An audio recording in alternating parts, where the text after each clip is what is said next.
Hello friend, welcome back to the my channel. दोस्तों, आज से हम लोग साइंस के प्रीवियस ईयर्स के क्वेश्चन सीरीज को स्टार्ट करेंगे।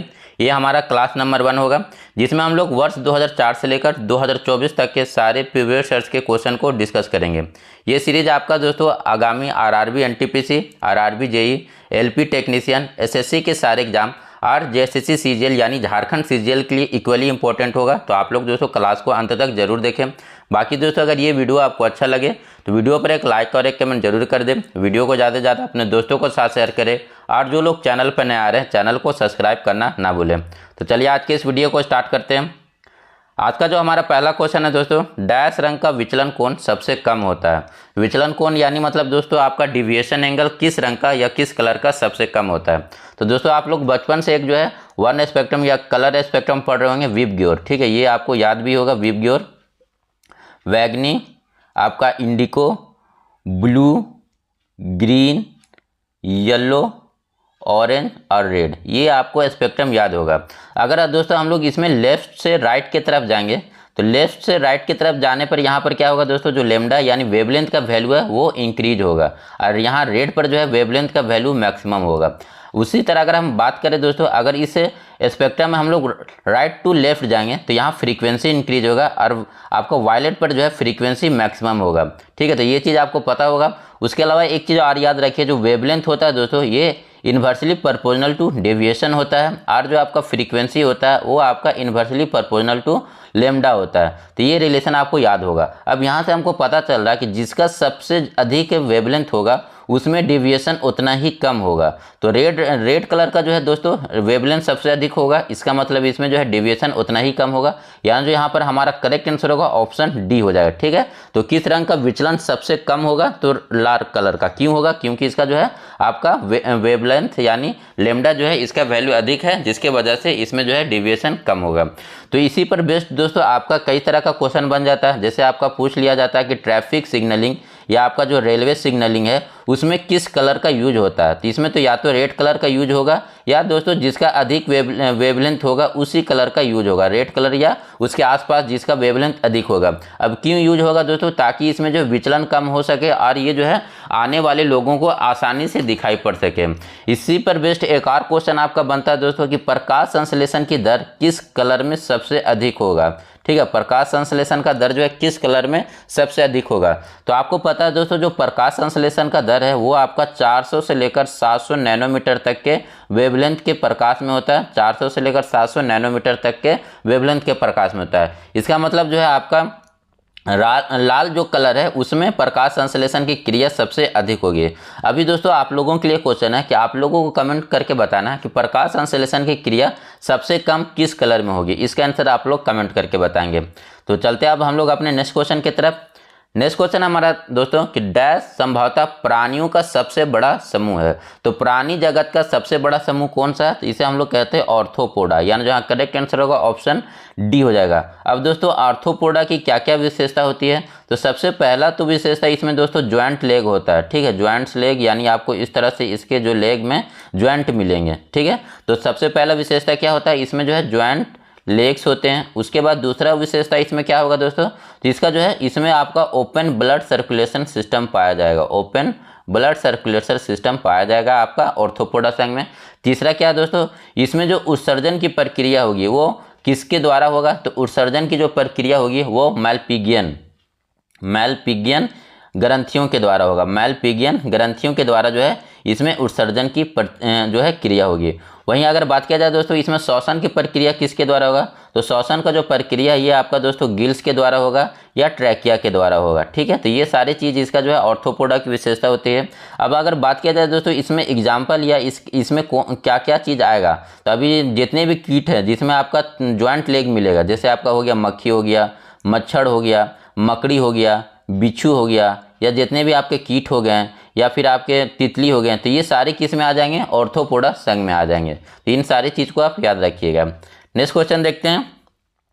ऊष्मा के जूल नियम के अनुसार सर्किट में उत्पन्न ऊष्मा कुछ कारकों पर निर्भर होती है।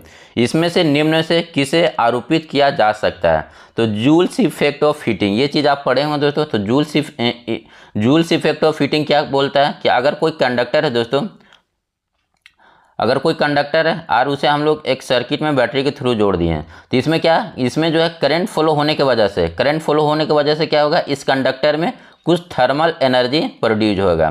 ठीक है, फिर से बात सुनिए, करंट फ्लो होने की वजह से कंडक्टर में क्या होगा, थर्मल एनर्जी जनरेट होगा। अब ये थर्मल एनर्जी क्यों जनरेट हो रहा है, क्योंकि आप दोस्तों जानते हैं जो करंट होता है वो क्या होता है, मूवमेंट ऑफ इलेक्ट्रॉन होगा। तो इलेक्ट्रॉन के मूवमेंट की वजह से क्या होगा, उसका काइनेटिक एनर्जी बढ़ेगा। तो काइनेटिक एनर्जी बढ़ने की वजह से क्या होगा, इसमें थर्मल एनर्जी जनरेट होगा। यह जो थर्मल एनर्जी है दोस्तों, ये क्या करेगा, कंडक्टर को हीट करना स्टार्ट कर देगा।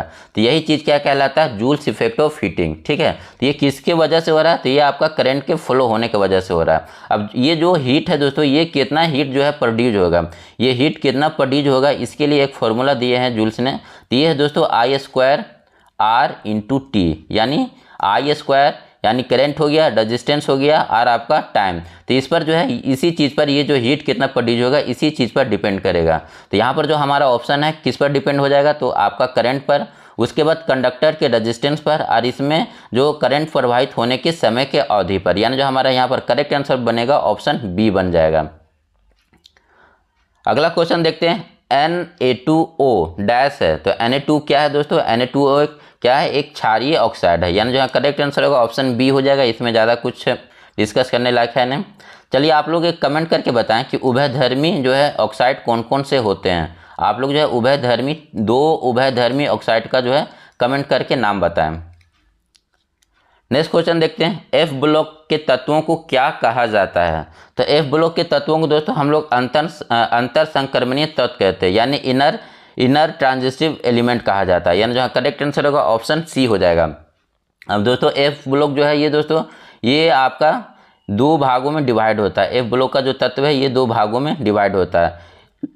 एक तो कहलाता है दोस्तों लेंथेनाइट ग्रुप, एक होता है लेंथेनाइट ग्रुप, और एक होता है एक्टेनाइट ग्रुप। लेंथेनाइट कहाँ से स्टार्ट होता है दोस्तों, तो ये आपका 57 से स्टार्ट होता है, 71 तक जाता है। इसमें टोटल 15 एलिमेंट हो गए।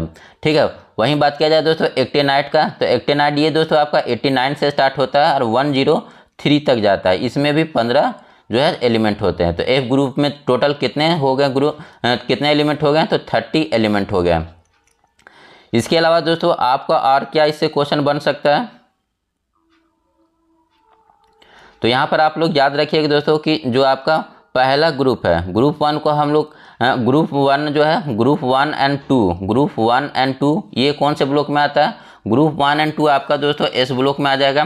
ग्रुप आपका 3 से लेकर 12 तक, ग्रुप 3 से लेकर 12 तक ये किस में आ जाएगा, डी में आ जाएगा। ग्रुप 3 से लेकर 12 तक किस में आएगा, डी में आ जाएगा।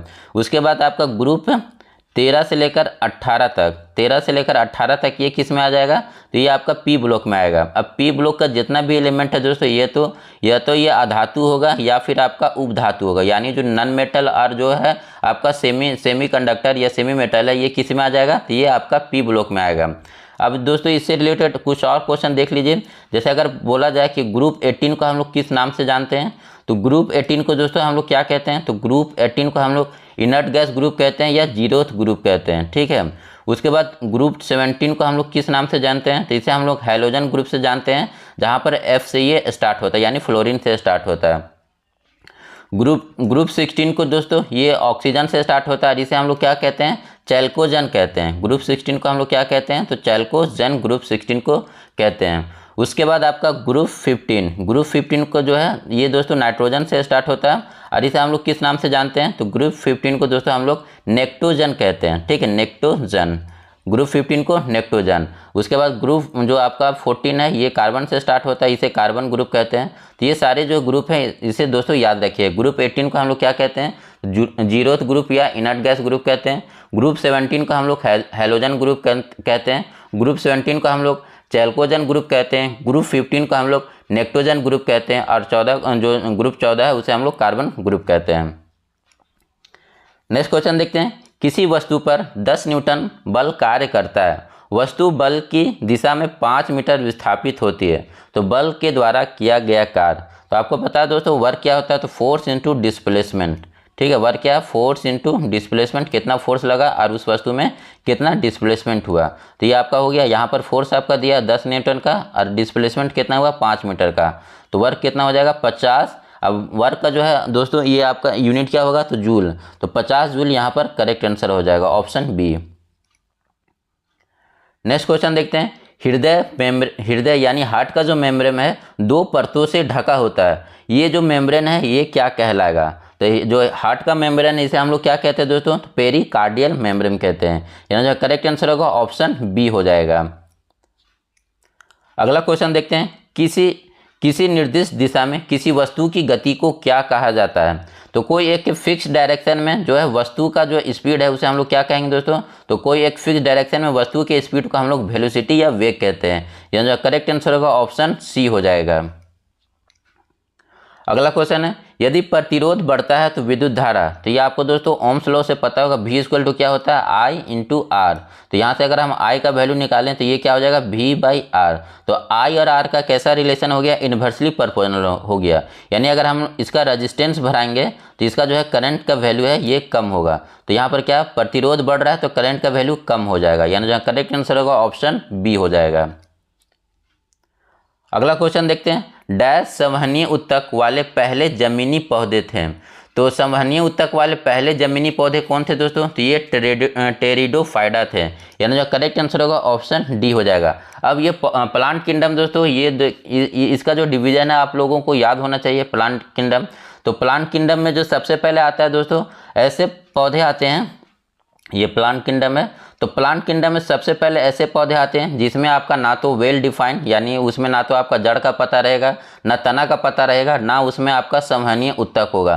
तो ऐसे जो प्लांट को इसको हम लोग किस कैटेगरी में रखते हैं, थैलोफाइटा के कैटेगरी में रखते हैं, थैलोफाइट के कैटेगरी में। ठीक है, अब इसमें कौन कौन सा आ जाएगा, तो इसमें आपका दोस्तों शैवाल आ जाएगा, कवक आ जाएगा और लाइकन आ जाएगा। ठीक है, थैलोफाइट कैसे प्लांट है, जिसमें आपका ना तो रूट होगा, रूट यानी आप इसमें ना तो जड़ होगा, ना तना होगा, ना संवहनीय ऊतक होगा। ठीक है, तो इन्हें हम लोग क्या कहेंगे, थैलोफाइट कहेंगे। उसके बाद दूसरे कैटेगरी में ऐसे पौधे आएंगे दोस्तों जिसमें आपका रूट और तना तो वेल डिफाइन होंगे, यानी इसमें पूर्ण होंगे, लेकिन इसमें जो है कंडक्टिंग टिश्यू नहीं होंगी। तो कंडक्टिंग टिश्यू नहीं होगा तो इसे हम लोग क्या कहेंगे, तो कंडक्टिंग टिश्यू अगर नहीं होगा तो इसे हम लोग दोस्तों ब्रायोफाइटा कहेंगे, ब्रायोफाइटा। ठीक है, ब्रायोफाइटा किसे कहेंगे, जिसमें आपका कंडक्टिंग टिश्यू नहीं होगा बट उसमें जो है जड़ और तना आपका पूर्ण विकसित होगा। ठीक है, तो अब ब्रायोफाइटा में कौन कौन आ जाएंगे दोस्तों, तो ब्रायोफाइटा में आपका हॉर्न वाट आ जाएगा, लीवर वाट आ जाएगा और आपका मोजेज आ जाएगा। तो ये एग्जाम्पल याद रखिएगा। अब दोस्तों ब्रायोफाइटा के बाद आप कैसे पौधे आएंगे, तो ब्रायोफाइटा के बाद अब ऐसे पौधे आएंगे जिसमें आपका वेल डिफाइंड जड़, तना और उसमें कंडक्टिंग टिश्यू भी होंगे। ठीक है, तो ये पौधे आपका क्या कहलाएंगे, टेरिडोफाइटा कहलाएंगे। ठीक है, अब ये जो टेरिडोफाइटा दोस्तों इसमें क्या है, बीज नहीं बनेगा, इसलिए टेरिडोफाइटा को हम लोग क्या कहते हैं, क्रिप्टोगेमी भी कहते हैं। तो इस तरह से जो आपका प्लांट किंगडम का सारा जो वर्गीकरण है उसे आप ध्यान में रखिएगा। नेक्स्ट क्वेश्चन की तरफ चलते हैं हम लोग।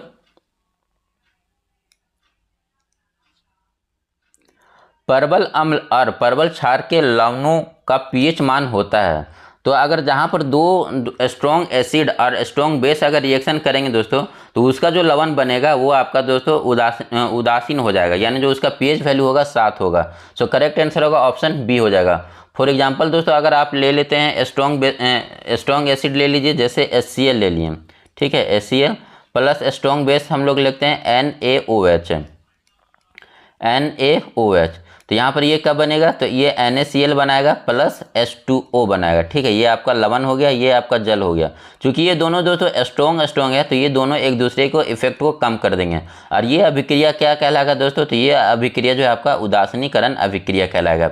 इसलिए जब भी आपका स्ट्रॉन्ग एसिड या स्ट्रॉन्ग बेस एक दूसरे के साथ अभिक्रिया करते हैं तो कैसा अभिक्रिया करते हैं, उदासीनीकरण अभिक्रिया करते हैं, जिसमें जो लवण बनेगा उसका पीएच वैल्यू 7 हो जाएगा। वहीं अगर दोस्तों यहाँ पर हम लोग क्या करते हैं, स्ट्रॉन्ग एसिड ले लेते हैं और वीक बेस लेते हैं, तब लवण कैसा होता है, तब लवण का जो नेचर होता है दोस्तों वो आपका एसिडिक नेचर होगा। ठीक है, और यहीं पर अगर हम लोग वीक एसिड लेते हैं और स्ट्रॉन्ग बेस लेते हैं तब यहाँ पर लवण का जो है नेचर कैसा होता है, तो ये आपका बेसिक नेचर का होता है। तो ध्यान रखिएगा, अगर एक स्ट्रॉन्ग एक बेस लेंगे, जो स्ट्रॉन्ग होगा उसी का नेचर का आपका लवण बनेगा।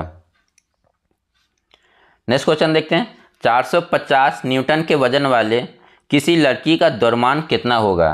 तो ये आपको ये फॉर्मूला याद होगा दोस्तों, W = mg।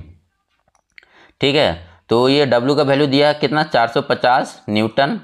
उसके बाद M का वैल्यू निकालना है और G का वैल्यू आप अगर हम लोग यहाँ पर 10 तो नहीं लिया हुआ है तो हम लोग 9.8 ले लेते हैं, ठीक है। तो ये 45 से थोड़ा कुछ ज़्यादा आएगा ये वैल्यू, तो ये कितना हो जाएगा दोस्तों, तो ये लगभग आपका आ जाएगा 45.9, यानी जो यहाँ करेक्ट आंसर होगा ऑप्शन डी हो जाएगा। अगला क्वेश्चन देखते हैं, यदि एक वस्तु दोनों सिरों से पकड़कर खींची जाती है तो उस पर लागू बल डैश कहा जाता है। तो यदि कोई एक वस्तु को दोस्तों अगर हम लोग दोनों सिरों से अगर पकड़कर खींचेंगे तो उस पर किस प्रकार का जो है बल या फोर्स लागू होगा, तो उसे हम लोग टेंसाइल फोर्स कहेंगे या खिंचाव बल कहेंगे, यानी जो यहाँ करेक्ट आंसर होगा ऑप्शन डी हो जाएगा, ठीक है। ठीक है, अगर कोई वस्तु उसको हम लोग एक सिरा से पकड़ कर खींचेंगे तो उसमें किस तरह का फोर्स जनरेट होगा, तो टेंसाइल फोर्स जनरेट होगा। ओजोन का आणविक द्रव्यमान कितना होगा, तो ओजोन हम लोग जानते हैं दोस्तों कैसे लिखते हैं, O3 लिखते हैं। अब ये ऑक्सीजन का जो है आपका कितना होता है परमाणु भार 16, तो यहाँ पर 3 परमाणु तो 16 या 48 हो जाएगा, 48 U। करेक्ट आंसर होगा ऑप्शन बी हो जाएगा।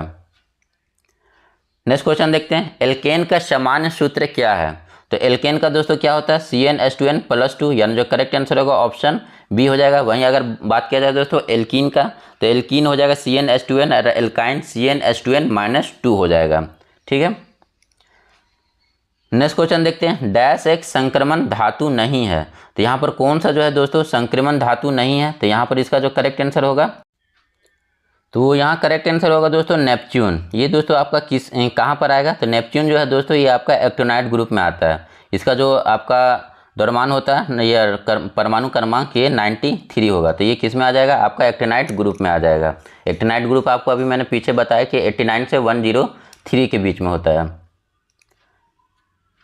नेक्स्ट क्वेश्चन देखते हैं, CaO का सूत्र इकाई द्रव्यमान है। CaO सूत्र का इकाई द्रव्यमान है, तो Ca दोस्तों यहाँ कैल्शियम का परमाणु भार कितना हो जाएगा, ये 40 हो जाएगा, और ऑक्सीजन का जो है कितना परमाणु भार होता है 16 होता है, तो ये आपका 4 4 1 5 56 हो जाएगा, ठीक है। CaO का जो है आपका इकाई द्रव्यमान कितना होगा 56, so correct answer option D हो जाएगा।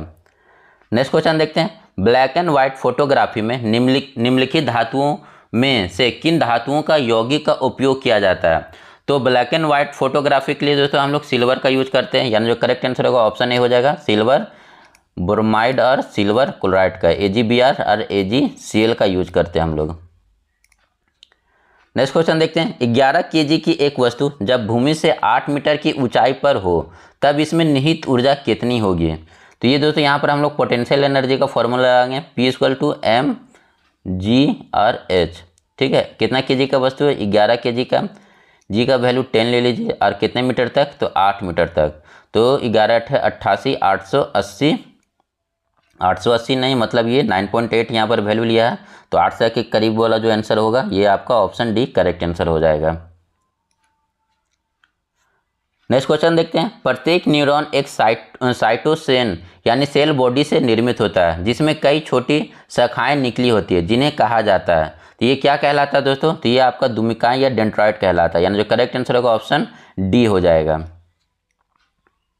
नेक्स्ट क्वेश्चन है, विभिन्न माध्यमों में 25 डिग्री सेंटीग्रेड पर ध्वनि की चाल के संदर्भ में निम्नलिखित में कौन सा कथन सत्य है। स्टील की ध्वनि की चाल 5960 मीटर पर सेकेंड है और निकेल में ध्वनि की चाल 6040 मीटर पर सेकेंड है। तो इसमें से कौन सा कथन यहाँ पर सत्य है, तो ये दोनों कथन यहाँ पर सत्य है दोस्तों, यानी जो करेक्ट आंसर होगा ऑप्शन बी हो जाएगा।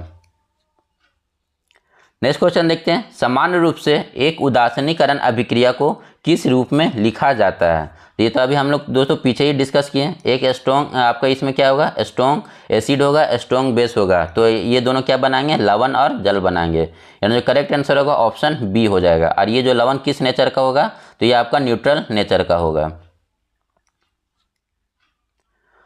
अगला क्वेश्चन है, 12 वोल्ट का विभवांतर होने वाले दो बिंदुओं के बीच है, 12 वोल्ट का विभवांतर होने वाले दो बिंदुओं के बीच है, किया गया कार्य 36 जूल है, तो इन दोनों बिंदुओं के बीच बहने वाले विद्युत आवेश क्या होगा। तो ये दोस्तों आपको पता होना चाहिए, इसका फॉर्मूला क्या होता है। तो यहाँ पर जो इसका फॉर्मूला होगा दोस्तों, ये V = W/Q होता है, जहाँ भी आपका क्या वोल्टेज है, W किया गया वर्क डन है, और Q क्या है, आवेश यानी चार्ज है। तो यहाँ पर ये कितने वोल्ट का है, तो 12 वोल्ट का है। उसके बाद किया गया कार कितना 36 जूल का है, तो हम लोग को Q का वैल्यू निकालना है, तो 12 तिया 36 कूलम का इसमें चार्ज हो जाएगा, यानी जो करेक्ट आंसर होगा ऑप्शन सी हो जाएगा।